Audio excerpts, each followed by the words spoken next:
Hi, Christine. Morning. Nice to see you, To see you as too. always. My neighbor, who's no longer up the road, but in London.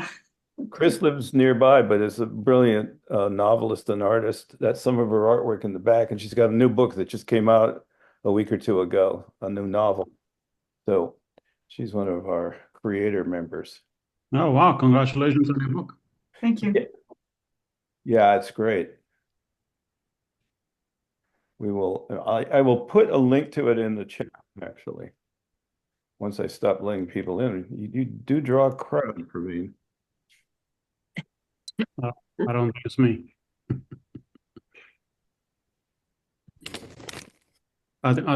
Steve, I think it was a title you came up with, Bookstore Futurist, which I rather like the ring of it. But I love it too. A long time ago, I started calling myself a narratologist, which I thought I invented. And then a guy applied to our company and he'd gotten a degree in narratology and he was a narratologist. So I asked him what I was. Yeah, Were but you correct? yeah, I actually sort of had it right. I mean, it's pretty self-evident, a futurologist is pretty clear too. Futurist. Hey, Peggy, and see who else we have. Eileen, Sarah, Wanda, couple Sarahs, got a Flo, Amber, Zoe, Lee, Spencer. Sorry to ask you to come back again, Spencer. Thanks. Jim and Stephanie. And Lisa, you're back. I thought you were off dealing with the alarm. No, you're back. Okay. Well, we could start now if anybody wants to unmute themselves when they ask questions. Feel free to interrupt at any point. Just do it politely, please. And we're really pleased, Lisa and I, to have Praveen and Amanda from Kepler's and other organizations on the call. Praveen is the CEO of Kepler's Bookstore down south of San Francisco, and Amanda is the chief operating officer, I believe, as well as the head of their foundation. And what's fascinating about about Kepler's, which many of you probably know, is that it's got a long and storied history, and it also has both a profit and a nonprofit uh, section to its organization, two different organizations in one, which is a really interesting model for bookstores. So once again, it's a case where there's a bookstore in which there are interesting models. Um, Praveen, did you want to start by talking at all about the agenda that we discussed about financial stability and some of the, I guess I would say the mission of reimagining the bookstore, which is the great conference you started among 500 bookstores back in 2021. yeah, and I want to acknowledge Peggy Holman, who's here, Oh, hey, Peggy. who really was the lead architect and designer of the, using the open space to bring so many people together in a kind of self-organizing, way.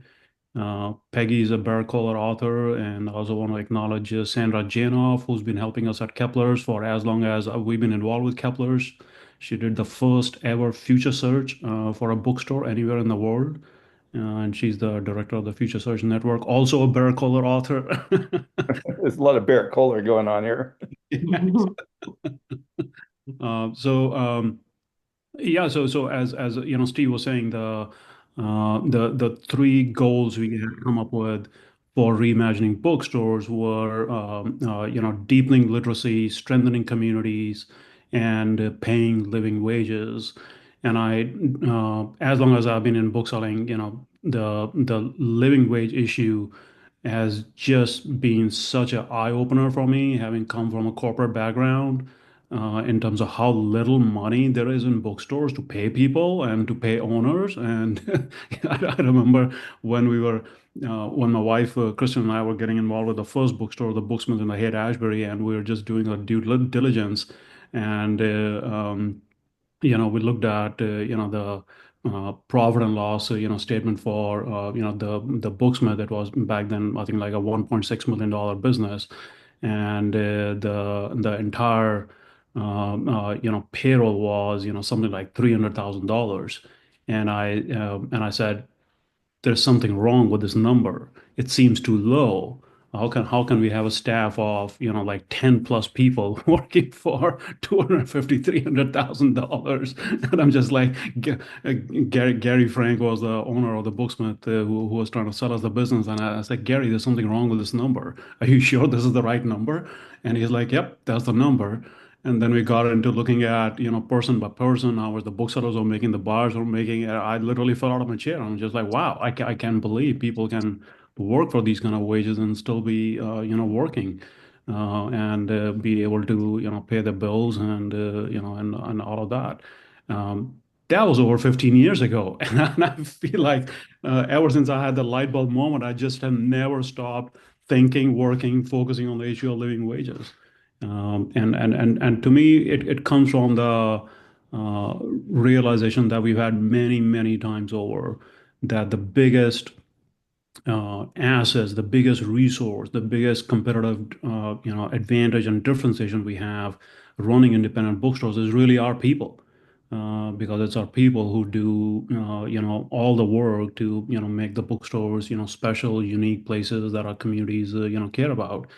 And if you really want to have great people, as all of you're all running, bookstores too. I mean, we have to take care of our people. We have to pay them, decent, wages and benefits so they can actually afford to work in, this, job. So, yeah. So at Kepler's also, as Amanda knows and Stephanie's here, Stephanie knows, we talk about living wages all the time, and our goal is always to pay our people as much as possible. And we're always just dreaming up new ideas on how to bring in more money so we can pay them more. And yeah, so it just been part and parcel of our work at Kepler's and at Reimagining Bookstores. Amanda, what would you like to add to that?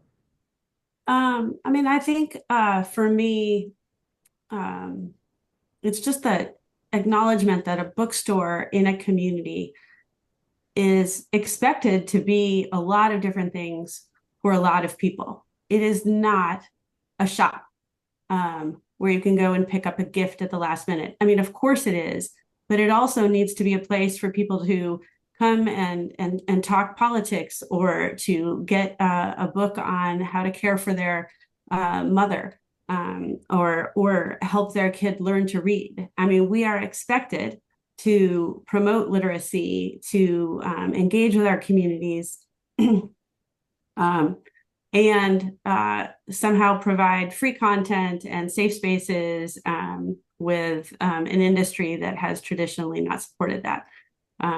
So it doesn't feel like we should be radical in wanting to pay living wages and to make change. But I think sometimes the industry makes that seem so. I don't know. It's pretty compelling what we do. I had a question, Amanda, and Praveen. Having, I have a small business background, have started a number of companies, and is there a difference between focusing on the mission to provide a living wage to your employees and to be a sustainable business, whether you're profitable or profit or nonprofit? Is there a difference in terms of those two missions, and survival for the small business and wages as a secondary or primary mission? I think they're both. We don't really see them as primary or secondary. We think they're both totally interrelated. You can't have one without the other.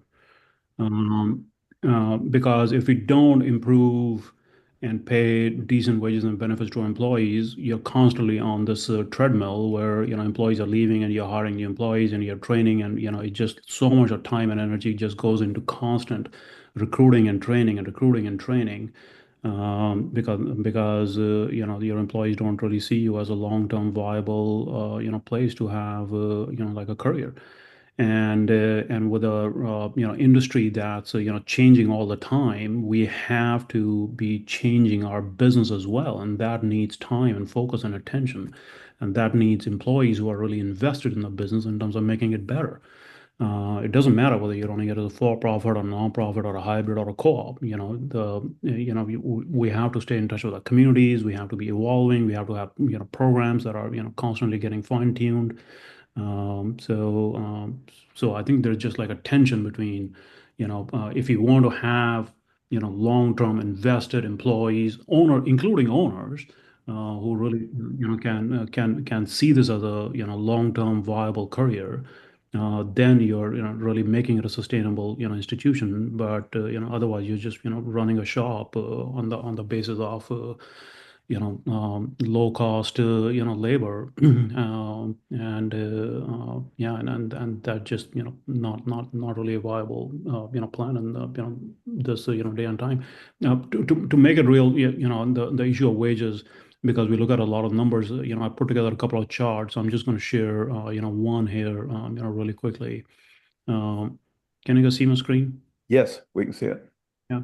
So this is the I mean the some of the best data on compensation levels comes from the Abacus survey that the American Booksellers Association hires a third-party firm to conduct every year, and this is the results just summarized from the latest survey.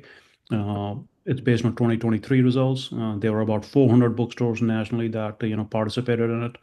Um, and the median salaries for frontline bookseller, event coordinator, buyers, and managers, all of these, median, numbers were below what was the median living wage. And I say that with a caveat that the living wage varies drastically from, very high cost of, living areas like the San Francisco Bay Area where we are in, or if you're in New York or Seattle or so on, versus some of the suburban and rural areas, the cost of living might be lower. So this is just a median number, but you can see that that basically booksellers, event coordinators, buyers, managers, which is most of the people working in bookstores, are well below a living wage at the median level. And the only person who seems to be making just slightly above median wage is the general manager or CEO. And this is across 400 bookstores. And frankly, looking at those numbers, in the San Francisco Bay Area, I cannot hire a general manager for $54,000. Yeah. I mean, good luck with that. Our general manager Stephanie is, here, and I'm sure she'll tell you, the same thing. So, yeah, so we basically have, an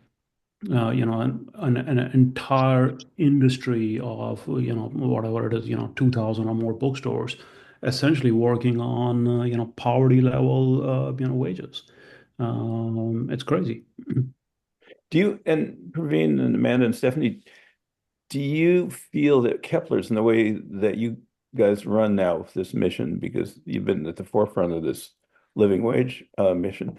Do you feel that you're doing what other bookstores are doing, which is trying to generate more revenue, but because your focus and discussion and analysis, even this first slide, is so much about a living wage, that changes your model in some way in terms of either increasing revenue or shifting money, or you know what I mean? I mean, another bookstore could say, well, I think that's terrible. And meanwhile, I'm not making any money. I'm just going to keep focusing on more revenue. And I don't think it's any different than what Praveen is doing. Yeah, I think in our mind, there's two sets of things one can do to improve, the bookstores, financials, and bring in more money to be able to pay everyone better. One is what we call kind of like the traditional bookstore tools, improve your turns, and have better displays and put together better events and do better curation and do more marketing, et cetera, et cetera. And there's like a ton of workshops and tools available to do that. And we obviously do as much of that as possible. But then there is a second set of things that I would say are about changing the equation of bookstores, the financial equation, because the financial equation of bookstores is still essentially driven by the commercial terms that are for resale of books that are set by the five large publishers. And every other publisher, small, medium-sized publisher, they pretty much follow, the same, terms. You're a bookstore, you're going to get, 46%, discount.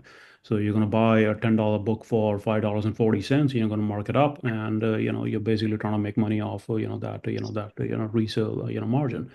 And the problem with the traditional methods is, yes, they work, but more book sales still are constrained by that, resale equation. So we've done a lot of work to basically try to, change the equation to our benefit and do things that do not require publisher approval or, publisher, kind of, consent. So here is, basically five things we've done over the last 12, 13 years to try to change that equation and bring in money that's not directly book sales revenue, but it all strengthens the institution, improves the brand, and essentially brings in more cash. The two of the easiest to implement have been a membership program where we have people who are actually paying annual dues, just like people pay dues to public radio stations, public television stations, and a lot of nonprofit organizations. So we have people paying annual dues just to be part of the Kepler's community. And yes, they get a little some discounts and invitations to some parties and stuff. But essentially, this is still a very high margin revenue stream for us. And I mean, the profit margin on our membership program is close to like 80 or 90%. And I'm sorry to interrupt you, Praveen, but I believe that your philosophy is that membership is really should be seen as support, not looking for special deals and discounts on books, right? Correct, absolutely. Because I think one of the mistakes we see many bookstores make is they make the membership program so rich of so many benefits they're trying to give that I have to look at that and say, are you actually making net money out of it, or are you just giving it all away? And we are very clear that this has to be a high margin revenue stream. So so we try to limit just some thank you rewards and stuff, but not a lot of cost. The second program that we introduced, also relatively easy to implement, and we've had this one going for about 3 years now, is we are actually adding a 3% living wage surcharge to all transactions. And the profit margin on that is 97%, because 3% of that money goes to the credit card fees, but the other 97% is just pure profit. So this is essentially a price increase. I mean, after going to, I don't know, like a gazillion conversations in the book industry where people talk about, oh, we need to be able to have price control, and the price labels are printed on the books, and we need to be able to price books, up or down based on, which, area we live in, and et cetera, et cetera. We just decided we don't need publishers, permission to do that. The Robinson-Patman Act is very clear that this is a federal law that resellers can price the product. They have full discretion on pricing, their product. So just like booksellers can choose to give discounts on books on the 10% off list price, 20% off list price, we can also price things up. And we are in a very high cost of living, and thankfully, affluent, area. So with our customers' permission, we actually build support for it. We did surveys, we talked to our customers, we explained to them what we are doing and why. And we started with the 2%, and now we're doing the 3%, surcharge on all transactions. So these two have been pretty, relatively easy to, implement. Can I add one more thing? Praveen, I'm sorry to interrupt you again. Okay. Which is because we've done the same thing at Heyday Books, which is that one of the reasons membership programs are so important is that if they're opt out, meaning that you have to notify every year that you don't want to be part of it, and it's something you really support, you're unlikely to do that. So the lifetime value is 2 or 3 years. It's not just 1 year. So if you're collecting $250 a year, say, at $20 a month or something, you're going to really make $750, not just $250. Yep. I agree. I mean, our members, we have members in our membership program who've been our members for 10 years, 12 years, 15 years, and they take actually a lot of pride in the fact that they've been members for so long. And we encourage that, and we support that, and we nurture that. because it helps them see the bookstore as their bookstore. It's good for their family, it's good for their community. To run through just the couple of other things on the what I call the moderate complexity side is most of our events that we do are ticketed events. We realized very early on that doing free events was not a good idea. It just loses money because after you you know, calculate all the staff time that goes into organizing events, all the marketing expenses, production expenses, venue rentals, that producing events cost money. And just doing events with the hope that 10, 20, or 30% of people might buy a book doesn't generate enough cash to cover the cost of a good, robust events program. So most of our events are ticketed, and we try to charge high enough ticket prices that the market can bear. Now this does require cooperation and agreement with the publishers, and again we've been working on publishers for 15 years on this. We're one of the first to start ticketing events, and now more and more bookstores ticket events. So it's been great to see that catch on. B2B sales, those can also be quite profitable, and we've had some success in working with some Silicon Valley companies and supporting them with the B2B sales. And again, we try to hold on to as much margin as we can. If a large bulk order customer approaches us and right off the bat they're saying, can you match Amazon's discount? We just tell them we're not. We're not going to match Amazon's discount, so we cannot. We have no interest in doing that. And if that's what they're looking for, 30, 40% off, discounts, we are not the place for them. And we explain our living wage philosophy. We explain, our community focus. We explain all the programs we do in schools to get kids excited about reading and writing and so on. But essentially, when they choose to place a large bulk order with the Keplers, they're choosing to take a lesser discount that they might be able to get other places because they're trying to support the institution. So it's this idea of encouraging kind of like this philanthropic mindset, and the idea of being able to support the institution that we try to build in.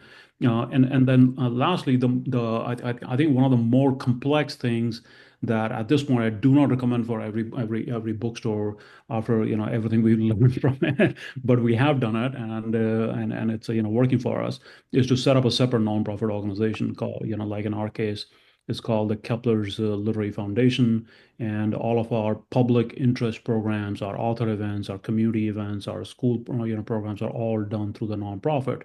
And the benefit of that is that in addition to the ticket revenue from events, it also allows us to bring in straight tax deductible donations and grants from foundations because it's a 501(c)(3).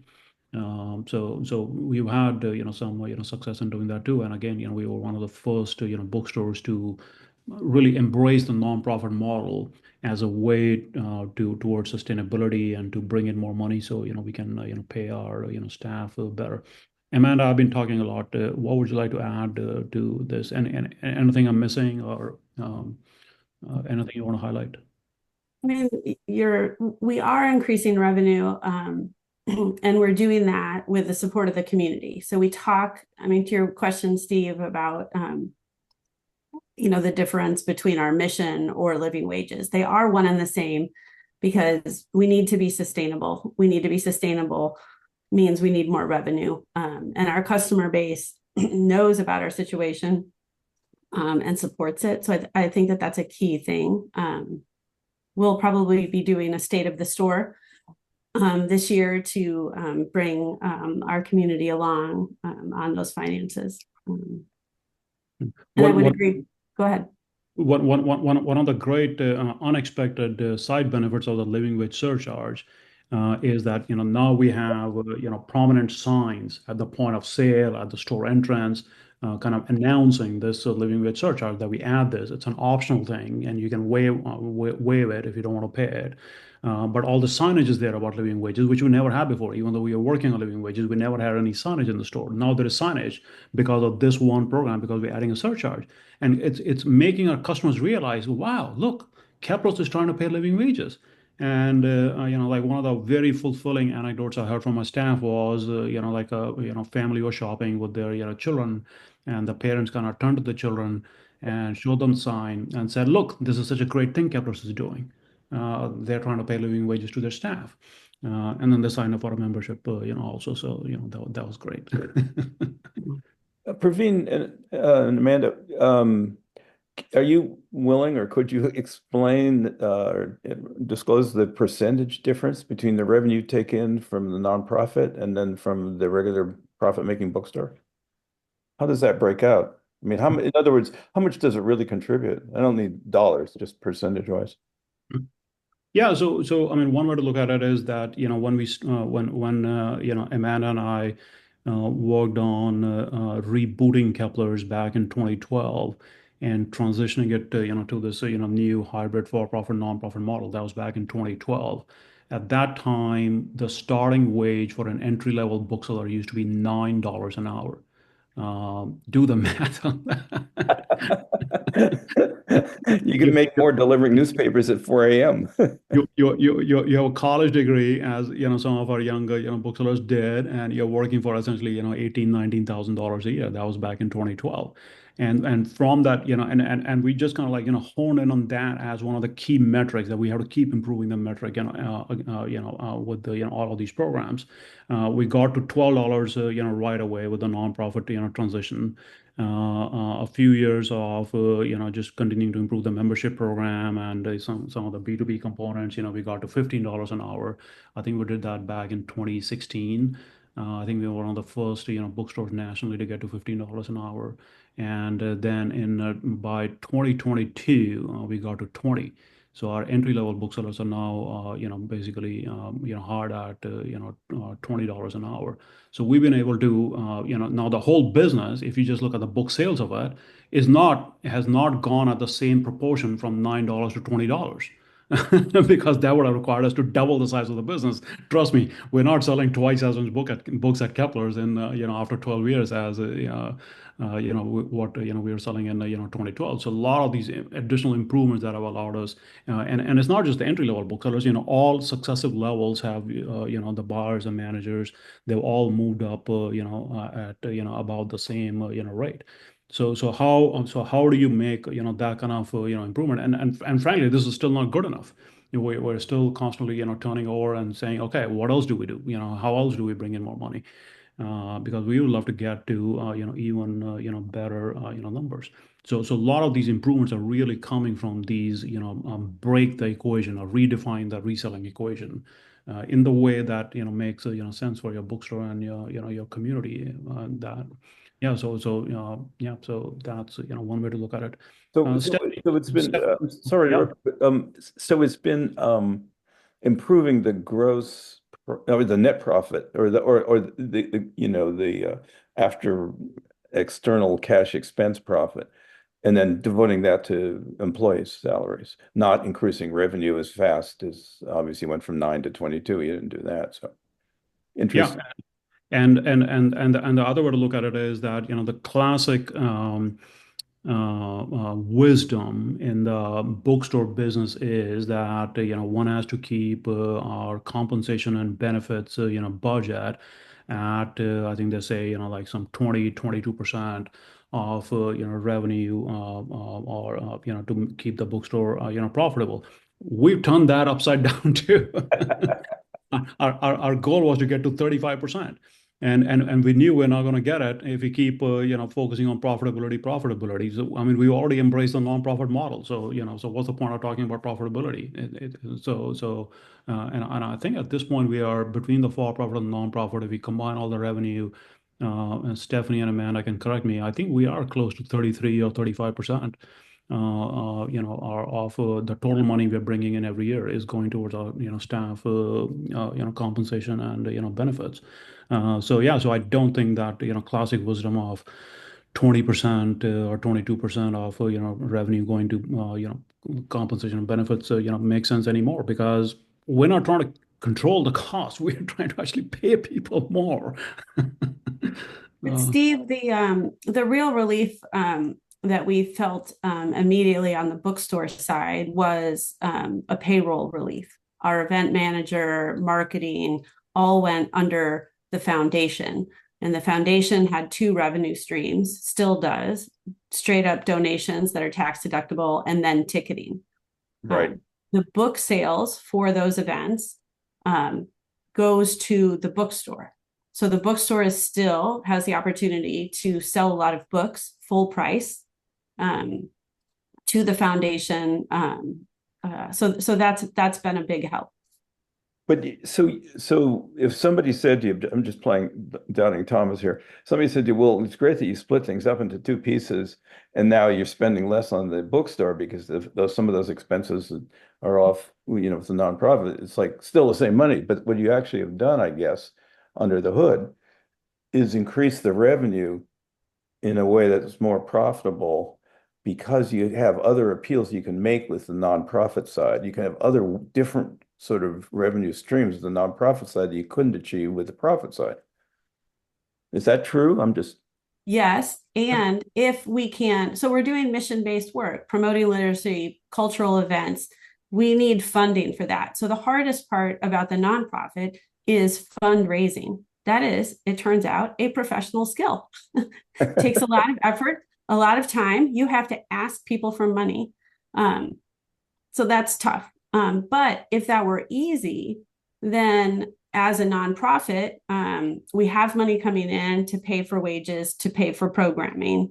The bookstore benefits too, because any event that we do in the store as the nonprofit, we're sitting in their house. We're paying a per seat charge to use that venue. That is a revenue stream for the bookstore that it didn't previously have.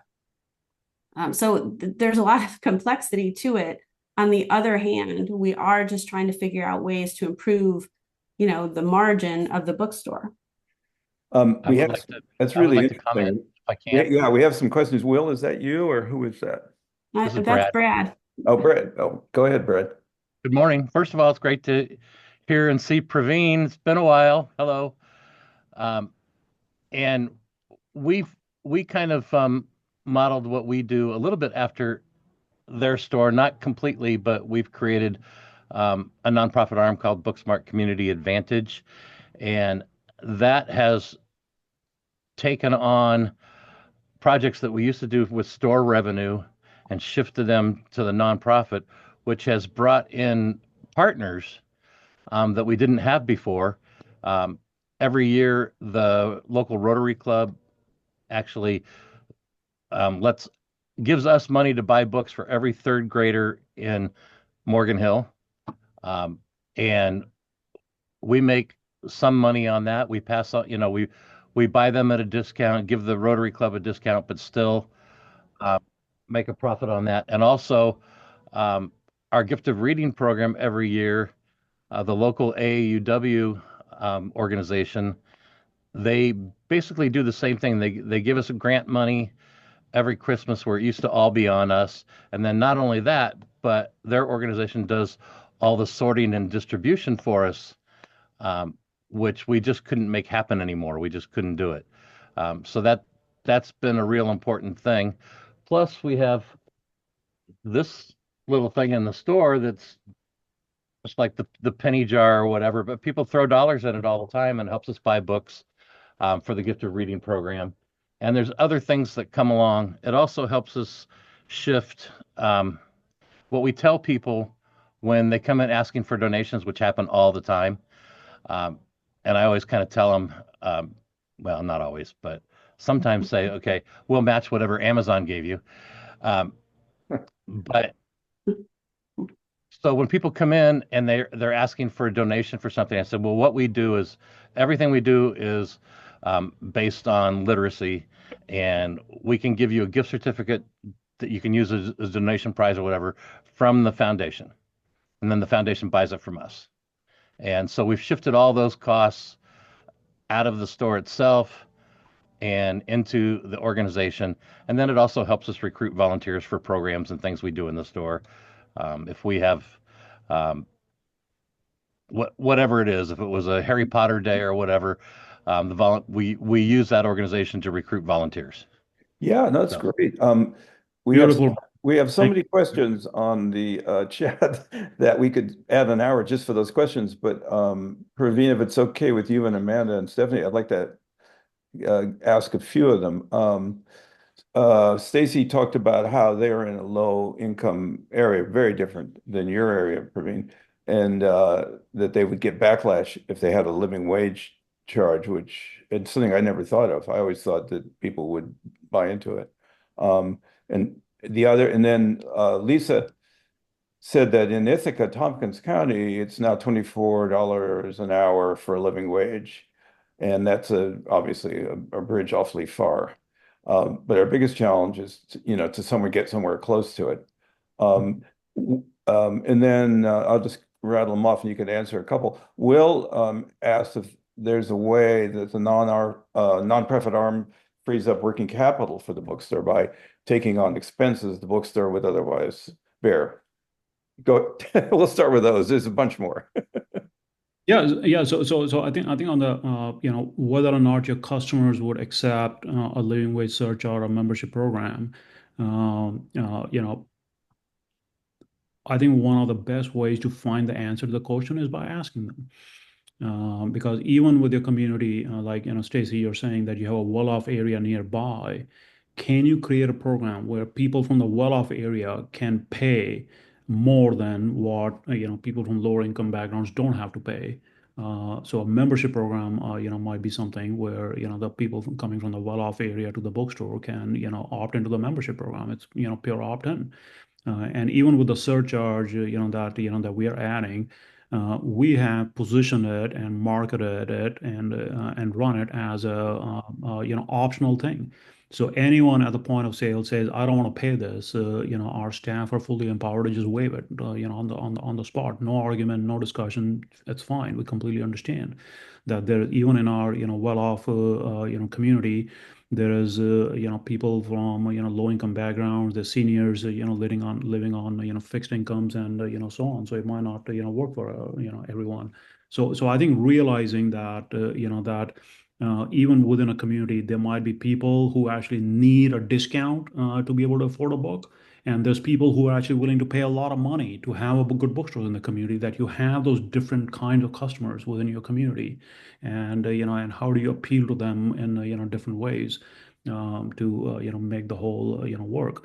Like one of our top donors is a partner at a venture capital firm, and he's literally written us six-figure checks because he loves the bookstore so much.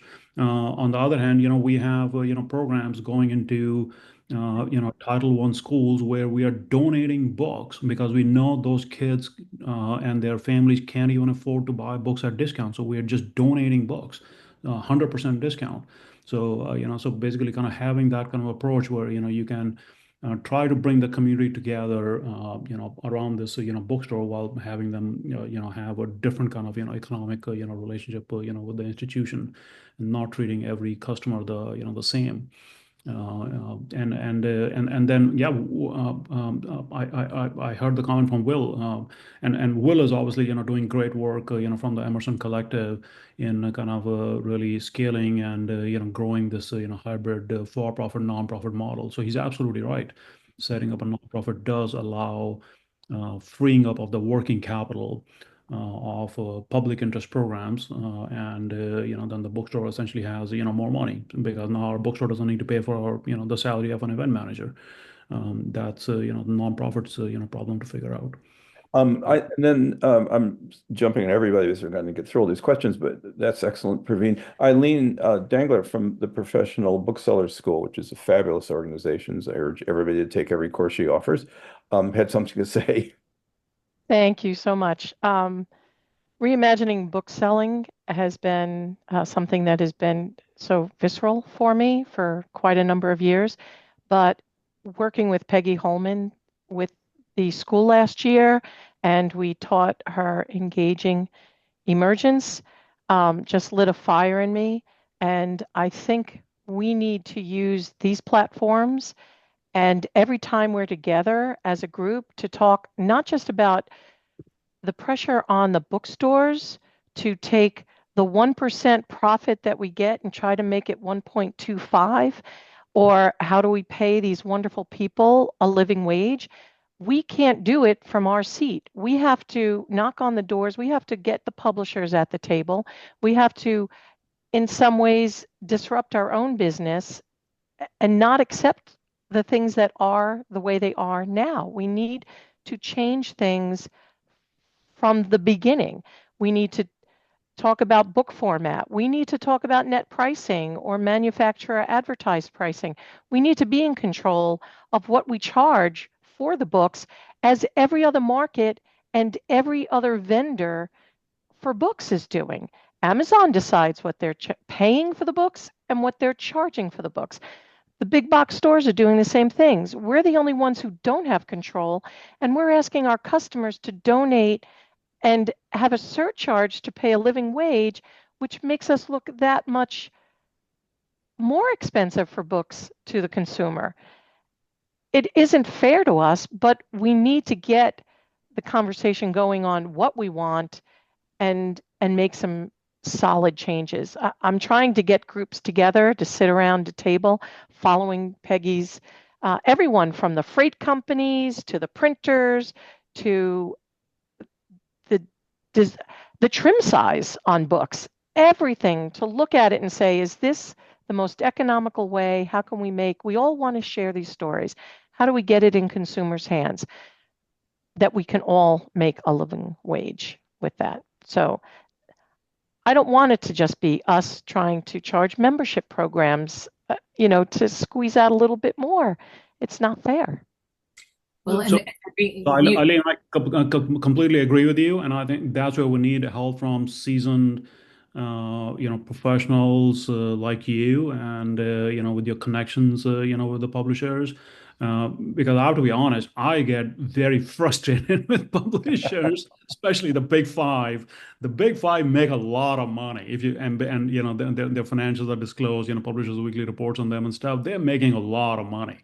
And I just think it's so damn unfair that at least some of the money they're making is on the back of bookstores where we have to have these poverty level wages. As publishers, what's their tried and tested way to break out a debut fiction author? It's independent bookstores, because in independent bookstores people will actually read the damn book, hand sell it to their communities. Good luck trying to break out that debut fiction author on Amazon or anywhere else. So they still do need bookstores, but I just don't think they're paying the fair part of it. And because I get so frustrated with them, we've tended to focus on doing things that we can just do without wasting a lot of time around publishers. But we need that. We do. Right. Well, if anybody on this call, I'll work with Steve and get this group on smaller meetings to talk about all the different parts of our business that need to be reevaluated and reimagined. And maybe we can make some change that means at the end, we don't have to have these conversations. We can just talk about how wonderful this story is and that story is. Thank you. Stacy, yes, Stacy, just one moment, as we'll call him Stacy next. I think what we'll do, Lisa, is we'll have another session with all you guys next month, because this is so fascinating. Because what you've raised is a basic philosophical problem about, is an independent bookstore a capitalist organization, or is it a nonprofit, or is it a hybrid? And in terms of mission, even, I'm not even talking about what works and what saves the business that keeps it going, because bookstores and publishing traditionally are very low margin, and the publishers, I'm sure James Daunt would get on and say, oh, I'm losing money every day, which raises the question of Barnes and Noble and their impact, which I think Peggy or somebody asked, on the local bookstores. And I'm curious, is now that Daunt is running Barnes and Noble, and they're being very indie-like, they're trying to be more indie-like, they're doing the same thing Starbucks has done, whether that's hitting anybody in their business that they can make out. Stacy, though, we'll get to my question, but Stacy, why don't you go first, because you raised your hand. I just wanted to to mention that I have about 25 years of experience working in publishing. I just stepped down from being a publisher of my own imprint at Lee and Low. So if you have questions on the publishing side, I can help with that too. Oh, great. Well, it'd be really good to have you involved. So now we have publishers and authors on. This is terrific. Does anybody have, we'll get to some of the other questions and we'll go a little longer if we can, but does anybody have any reaction to the impact of either Amazon lately, with the boycott going on this week, or in general, and Barnes and Noble and their stepped up program?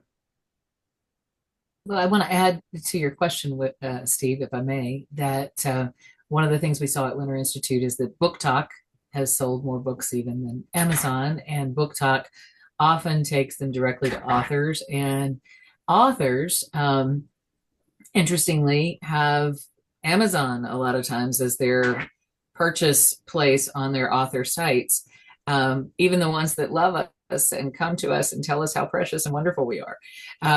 So one by one, we're trying to change it, but I'm curious as to the Book Talk dynamic and any strategies within that as well, because I think in addition to Amazon, that sort of emerged as a whole different conundrum. Yeah, and Book Talk has become like a really powerful channel within TikTok. It's interesting how much it'd be really interesting to have a session on that and why so many people are using Book Talk to sell and buy books. Anybody want to chime in on all of this? Chuck? Can't see you. Can't hear you. Praveen, as somebody and Amanda, as people that run a larger bookstore, which I'm sure some of the smaller bookstores are thinking they're jealous of some of your ability to staff up a nonprofit and stuff like that. Do you see any impact from either Amazon or Book Talk or any of the other big I mean, Book Talk has fueled the romance sector, and I think has brought a younger dynamic into bookstores. I mean, if you look at the number of bookstores that are opening now, they are predominantly romance-driven, women-owned, and so I think that that's been a positive trend. At our bookstore, we turned 70 this year. We also have a lot of 70-year-old customers. So we are always looking for the next generation of readers. And in a tech society and a screen society, that's a real threat, losing readers and future customers. So I think that the Book Talk thing has been kind of an important dynamic in that respect. In regard to Amazon, Amazon's always a threat, and it's a constant problem, but it's not one that we lean into. We know that every single customer that walks in our door is an Amazon customer. We acknowledge that at the point of sale. We thank people for shopping with us. Every once in a while, we tell them that they need to get that book from Amazon. It's just not even gettable by us. We like to educate independently published authors on having Amazon as their publishing platform, and why that means they won't be on our store. But we are also in a pretty liberal area, educated area, with a lot of access to everything that you need. So I do think, red states or more rural areas are going to maybe face a greater impact than we are. Amanda, don't you think that one of the things that Lisa and I've talked about a lot in some of the classes we've taught with Eileen and stuff like that is that your real mission should be a mission and a browsing experience. Amazon cannot offer a browsing experience. So if you organize the store, I'm a big advocate of reorganizing stores so they're not like the Dewey Decimal System with this category, that category, fiction, nonfiction, health, cooking. If you redesign the store so that people come and browse and buy more books, that is a totally different experience than Amazon. And it would seem to me that's a part of what we need to do. And I know we've been down to your store. I know you're doing that. Yeah. But For instance, just one thing, I'm in London, so I went to one of the Daunt stores, actually up in the very literary area up in Hempstead, and they've organized that store with the traditional Daunt round tables with a variety of books, and all the stuff on the walls. It's true of their Marylebone store too. Is sort of there just to say we are a bookstore. They're selling more and more and more from the face-up stuff on the tables. And they're using the books on the walls when somebody occasionally comes in and says, do you have a Joan Didion or do you have a Tour of France book? You know, it's so they're even trying, they've really gotten into understanding that browsing is where the profits are. Is there a way that you try and focus on that experience? I mean, certainly your community stuff does that, but and the author events, but what else? Yeah, I think you're absolutely right. Browsing is a very powerful differentiator for bookstores compared to Amazon. I mean, the selected, curated, topical displays and sections, and the face outs, the shelf talkers, they all really add to the experience. And people have done studies on that in terms of how powerful the browsing experience in a physical environment still is. Um, Christine has her hand up. Yeah, Christine. Christine, you're muted. Christine, you're muted. We can't hear you. I was saying, I come at this from a viewpoint of an author, an artist, and a person in the community. I've tried to help organize big book events to support the local bookstore and art center and that sort of thing. I've been with a large publisher, Time Warner, Warner Books, and small publisher now, Sibylline. And I do have an event coming up at Copperfields. But listening to you, one of the things I realize is that bookstores, they might have a staff shelf of staff recommended, and they might have a few shelf talkers here and there.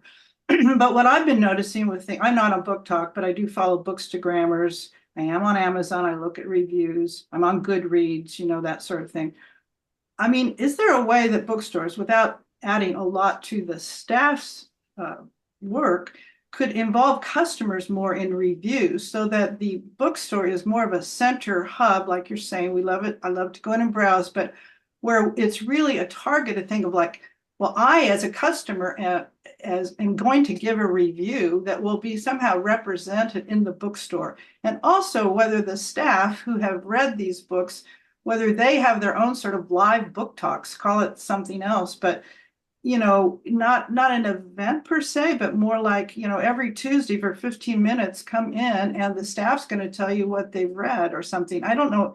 It just seems like there's something I've been reading lately I find astonishing, is that this younger generation, and I'm not sure which Gen X it is or Gen Z or whatever, that books are sexy. I mean, I've been seeing this on like Instagram. It's like, wow, this is cool. This is a book, I've been reading, and there's all these bookstagrammers now that I find it remarkable.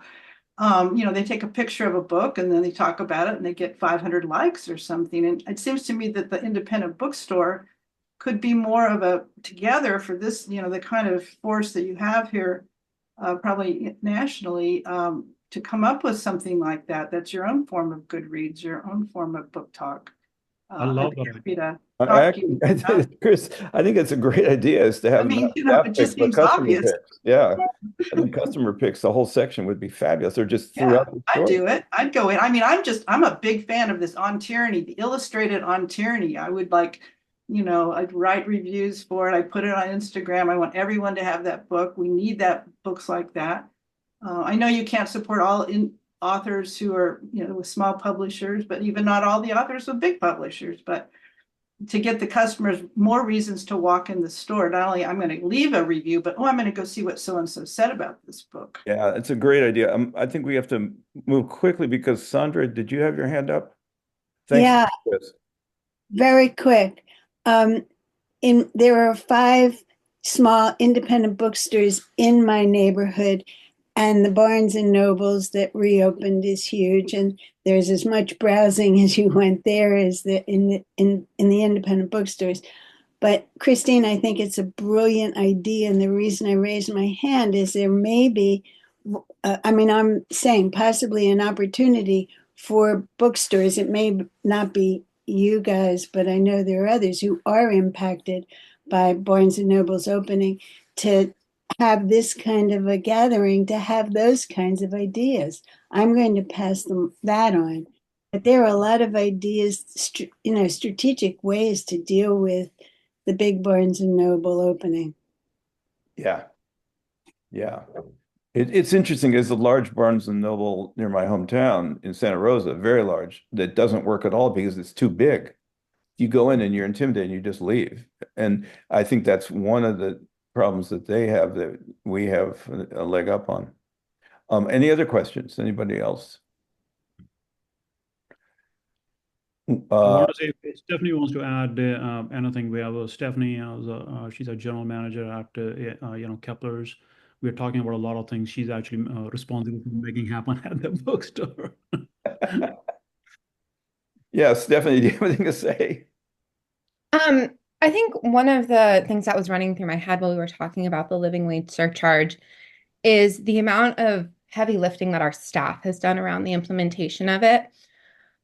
We went to great pains to pull them along with us at every step of this, knowing full well that they would be our front line of defense. And we've been incredibly transparent, probably to the point of everybody rolling their eyes at me when I tell them, here are what our financials are this month. Here are what our financials are this month. But I think what that's gotten us is them being able to speak intelligently when they're questioned at the register. And I think that that's been such a wonderful thing for me to see. They've got pushback when we started implementing. Are you actually getting these wages? Are they just going into your owner's pockets? And every single one of them has been able to truthfully say, no, I got a raise.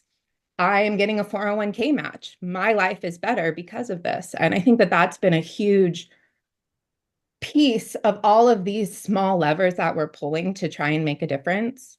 It's a lot of work to pull all of these small levers, but it's worth it when, I get to tell somebody that they're getting a raise from $16 an hour to $20 an hour. Like, that's life-changing money for an entry-level employee.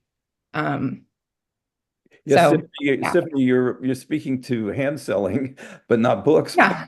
the company, which is No, but I mean, I think that that's part of it. And the other thing I want to say is, I think we are certainly in an affluent community, but that doesn't mean that all of our customers are affluent, like Praveen was saying. And some of our biggest support has come from other people who are working service industry jobs, customer service jobs. They're not making the living wage, and they will stop at the register and say, I think that this is great. I am so glad that you're doing this. I am really happy to be participating in this. And oftentimes the pushback that we get are from people that are making more money.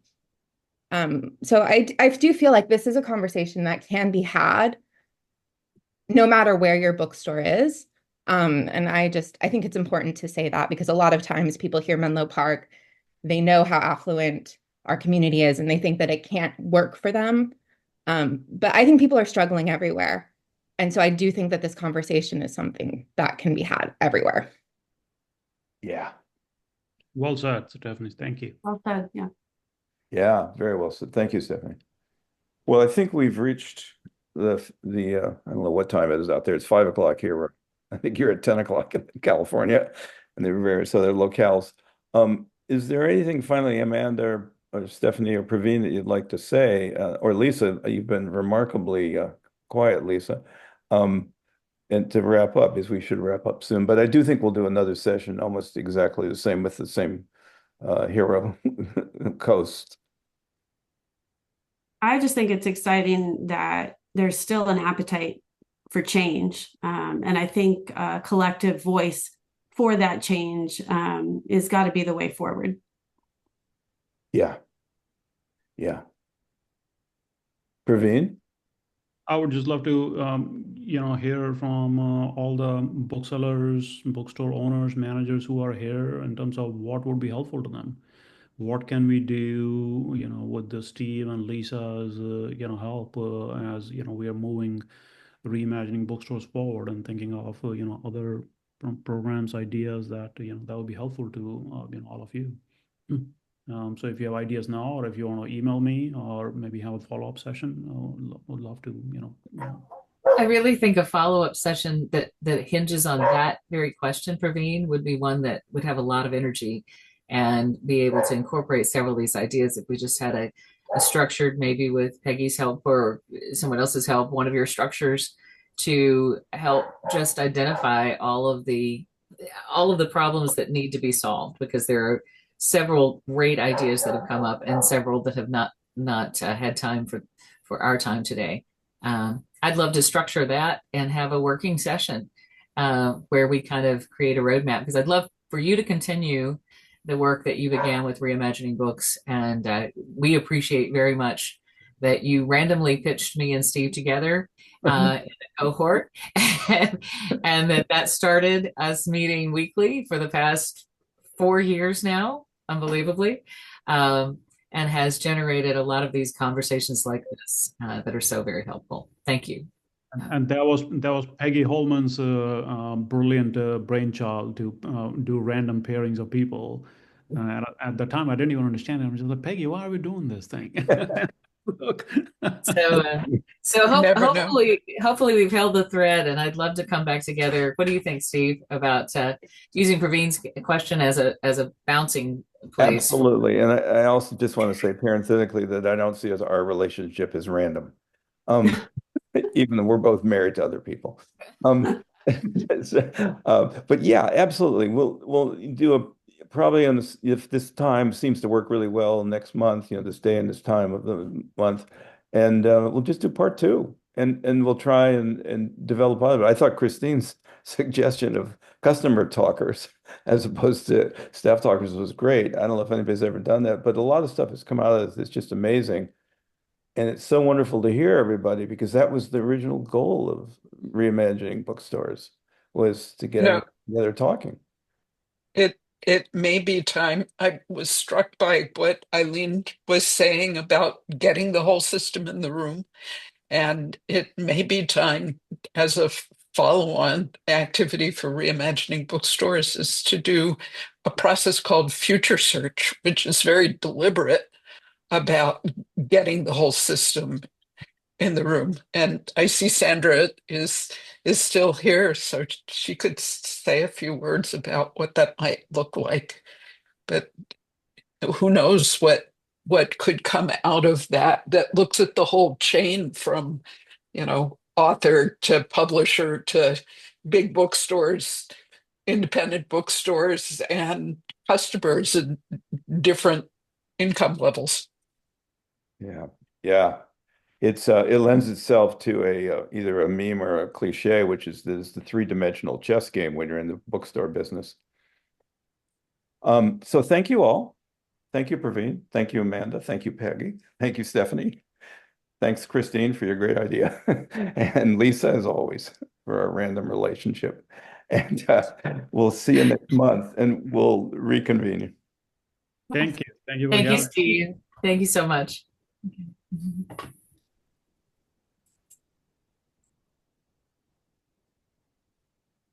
That was really good, Praveen. Thank you.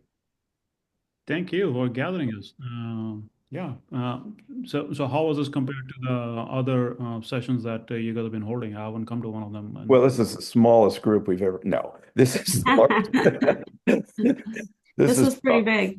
This is pretty big. I lost track. It probably was 50 people or 40 or 50. I think it was like 32, 36. Yeah. It kept going in and out. Yeah. Well, I come from advertising, so we always add 20% to any number, So that's probably about right. If you guys are available, we'll figure out a date. Lisa, are you still on, or did we lose Lisa? I think we lost Lisa. We lost Lisa. Yeah, but I'll figure out with Lisa. But the 3 of you, would you be available? I think this is the 3rd. Is this the 3rd Wednesday of the month we're on right now? No, it's the 2nd Wednesday, I think. Let me just see. But I'm curious as whether you guys are available. Just looking. April 9th would be the 2nd Wednesday. Yeah, it's the 2nd Wednesday, so it'd be the 2nd Wednesday. That'd be like the 8th of April. Yep. No, 9th. 9th, actually. Oh, sorry, it's Wednesday. You're a day behind. Yeah, Steve, are you available, Praveen? yeah, I'm available. And are you back on the West Coast by then? Or will you Yeah, still be? yeah, we get back. I may add a little bit to the trip to go to Berlin, but we're back the 1st of April. Yeah, Yeah, we can put a hold on that, and you can check with Lisa yeah. and make sure. I'll check with Lisa, but put a hold on that at the same time, same place. Thank you so much. It was really one of the best sessions we've ever had. And it was so nuts and bolts and yet so philosophical as well. That was Yeah. great. Yeah. It was fun. Amanda and I have been actually talking about doing a session focused on living wages for a long time. We just had never gotten around to organizing it. Well, I love the way you guys work in the profitability of the company and sustainability with it, because that's the question I always get when I talk about it. My least favorite comment is from publishers or customers like, well, you're profiting off of this whatever book event, like, and there's no profiting. So how did you frame it? The money made over expenses paid kind of thing. Like, yeah, well, there's revenue, gross profit, and gross profit is really important, and that's what you guys have found a way to. While you're creeping up at 5%, you're creeping the revenue, you're creeping up the gross profit by 10%, which is really great. Yeah. All right.